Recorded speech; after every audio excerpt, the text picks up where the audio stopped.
Castle in the Scroll, Part 9, Chapter 12. I decided to get an early start at the shop the following morning. Being a blacksmith, I always enjoyed the cooler months of the year, for the crisp breeze would bring a welcomed relief to the heat of the fire. As I took a brief break around midday, I noticed him. It was the man from the dragon slaying, the man who was with the two boys and then disappeared.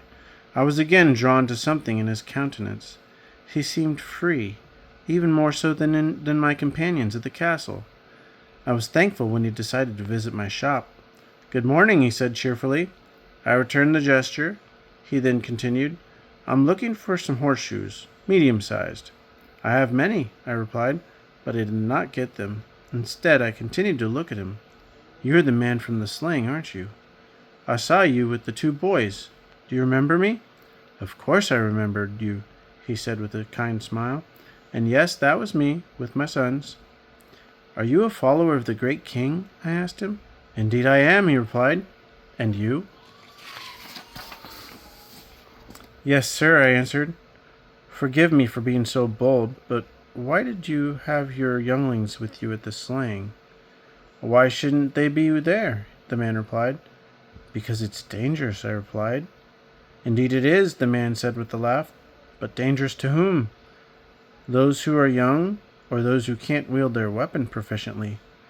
The question stumped me, for in all my study I had found nothing in the scroll that distinguished younglings and warriors, though the castle made such distinctions. "Are you new to this area?" I asked. "Oh, no, I've been here since my childhood." "I wonder why I never see you," I continued. "What castle do you attend?" "I don't go to any castle," the man replied kindly. "You don't go to a castle?" I replied with confusion. I couldn't help but stare awkwardly at the man, for he seemed like no one I had ever known. I'm sorry," I said at last, "but I don't understand." "Do not be troubled," he said. "You wonder how I can be a follower of the great king and not go to a castle?" "Yes, exactly," I said with gratitude. The man nodded his head. "Your question is good and deserves an answer, but let me, after the example of the great king, answer your question with another question." I was taken off guard a bit by this, but the man's gentleness forced me to comply. "Very well," I said. "Are you able to use your sword?" the man asked. "Am I able to use my sword?" I repeated thoughtfully, as I reached over and took hold of it. I held it in front of him with a friendly smile. "Of course I am." The man continued with his gentle interview.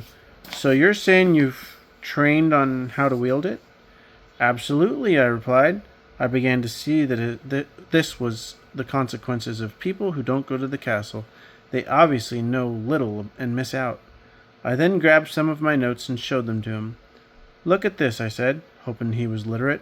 "Here are sketches of different types of swords, and here are different ways of sharpening them. I've also been trained in the art of the bow." "The bow?" he said curiously. "Yes, of course. The bow is a deadly tool against the dragons." "And you, a man, wields the bow?" he questioned. "I prefer the sword," I said, "but I am also proficient with the bow." "Interesting," he replied. I probed. The man shook off the topic. "Never mind that," he said. "My original question still stands. Have you actually trained?" I was getting more and more confused and a bit frustrated. I referred again to my notes. "Look here, I know all about warfare with dragons." The man continued in both kindness and patience. "I know you know about swords. I know you know about the techniques. I know that you could teach others everything you know, but I'm asking about actually doing it. Out there. Are you able to actually hold the sword in your hand, wield it, and kill a dragon?" These questions made me angry, for I knew that the overarching answer was no. And suddenly my anger was replaced with confusion. I realized at that moment that even though I knew about the swords and bows and formations, I had no idea how to actually engage the enemy. I realized that amidst all the lessons in classes, I was never actually trained. I felt I owed the man a response. "I've never been to a great castle," I said. "A great castle?" the man repeated. He then looked at me thoughtfully. "Are you a scroll reader?" "Of course." "Then I give you one last question before I leave you in peace. Have you ever seen any mention of the great castles in the scroll?" The man then bowed. "My name is Nathan. Farewell." But wait, I said desperately, longing for more information. He simply turned and smiled sincerely before he continued on his way. Consult the scroll, my friend. We will meet again. I quickly closed down my shop, though the day was young, picked up my notes, and ran in the direction of Justin's house. As I ran to Justin's house, my mind was racing. We had been taught in scroll class that we should always be able to defend our faith and traditions, and yet this man asked simple questions for which I had no answers. He made me feel foolish. I knew that pride was a root of my darkness. I knew that pride was a root of darkness, and that I must not let my inability to answer his questions make me doubt things. I was obviously still a novice warrior, and had much to learn. There was nothing wrong with the castle and how we did things. The problem was just my lack of understanding. Now I would get the correct answers from Justin. I found him in his father's garden, for the harvest was near. Greetings, brother, he exclaimed as he saw me. Justin, I shouted. I have questions. My friend noticed the distress on my face. What's wrong? He asked. Did something bad happen? Do you remember the man from the sling who had his sons with him? Justin nodded. I spoke with him in the market just now, and his words confused me. Justin suddenly looked angry. I told you not to talk to him. He's a backslider. That's what they do. His goal is to turn you away from the castle. Really? I asked. Are you sure? Absolutely, Justin confirmed. They are part of the problem, not the solution. Don't ever talk to him again. All right, I said, but I doubted my response. I desperately wanted to talk to the man. Nathan agreed. I wanted to talk to that man Nathan again. Well, I continued, nevertheless, I have questions. What are they? Justin asked, still a bit frustrated. Why don't we train, like really train? I've never seen an archery range or real training arena at the castle. What do you mean? Justin asked. It's a simple question, I said kindly but with desperation. We are soldiers of the Great King, and we know a lot of information, but we don't really go out there and fight dragons. We talk about it, we sing about it, we learn about it, but we don't do it. Why don't we actually pick up our weapons and learn about how to wield them? Caleb, Justin replied with a laugh.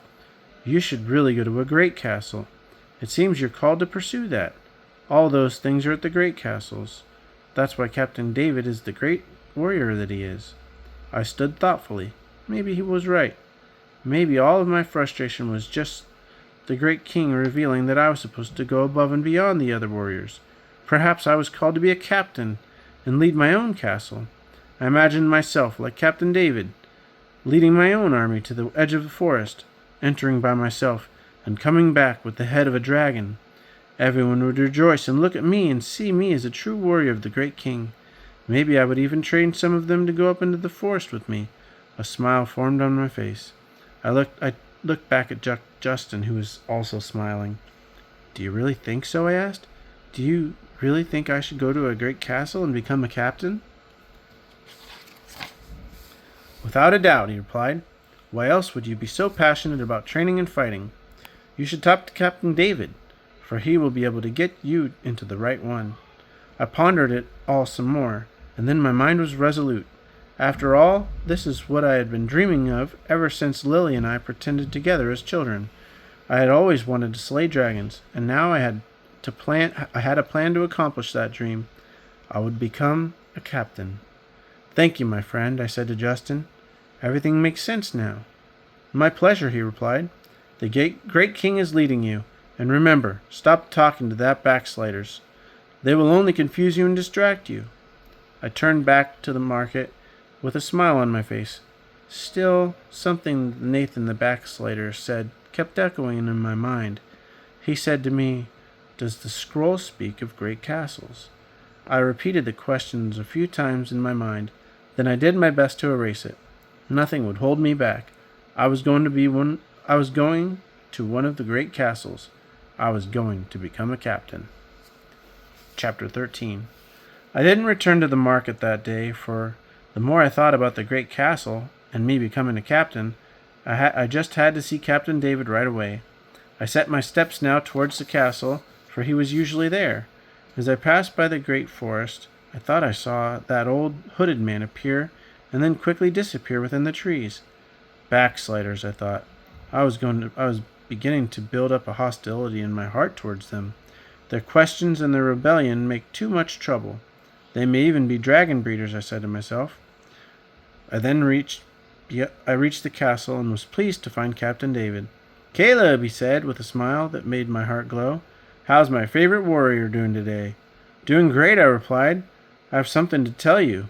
Oh, yes? And what is that? I want to go to a great castle and become a captain like you. The expression on Captain David's face was a bit disheartening. He initially, for only a second, had a look on his face which seemed to show doubt or even disapproval concerning my idea. He quickly covered it back up with a smile. Captain Caleb, he said with joy in his voice, what a wonderful thing that would be. Could you get me into a great castle? I asked hopefully. He hesitated, and I'm sure he could see the disappointment on my face. In time, he replied. This is a long process. Very long, I'm afraid. You've only been a warrior for how long? Around 6 months? There are still warriors who've been training here for years who are not ready for great castles. These words stirred up everything within me that Nathan questioned. I was now back where I was before I spoke with Justin. I was being emotionally and mentally tossed back and forth, and didn't know what way was right and wrong. My mouth suddenly and without warning blurted out the following. Why don't we ever train? Really train? Why don't we ever shoot bows at targets, for instance? Captain David looked at me curiously. What do you mean? We train all the time. At the fall festival, we have an archery contest. Didn't you know that? Besides, you can always shoot at targets on your own time. The answer wasn't satisfactory in the least. But aren't we supposed to be killing dragons, I asked? Not just marching out with you to watch you slay dragons, but actually killing them. I could see the frustration forming on Captain David's face. Then he softened a bit and smiled. You have a heart of a captain, he said. I understand what you are asking, and I hope you are able to accept my answer. You still have much to learn. Remember, you are new to all this. I'm your captain. You must trust me. If I let all the members of the castle march into the forest, what would that look like? How many people would be lost or beaten? They would lose heart. The castle would be empty. Can you imagine what it would look like every King's Day? So you just take time to be still. Don't be rash. Keep coming to the castle. Keep attending scroll class. You'll learn just as many others have how this all works. I took a deep breath and nodded my head. I had nothing to say. I was emotionally drained. Captain David placed his hand upon my shoulder, tried his best to encourage me, and set me on my way. I slowly walked back to my home, my mind racing through all that had happened in the last 2 days. I remembered the words of Nathan, Justin, and Captain David. The one phrase, however, that wouldn't leave my mind was from Nathan. Consult the scroll, he had told me. Consult the scroll.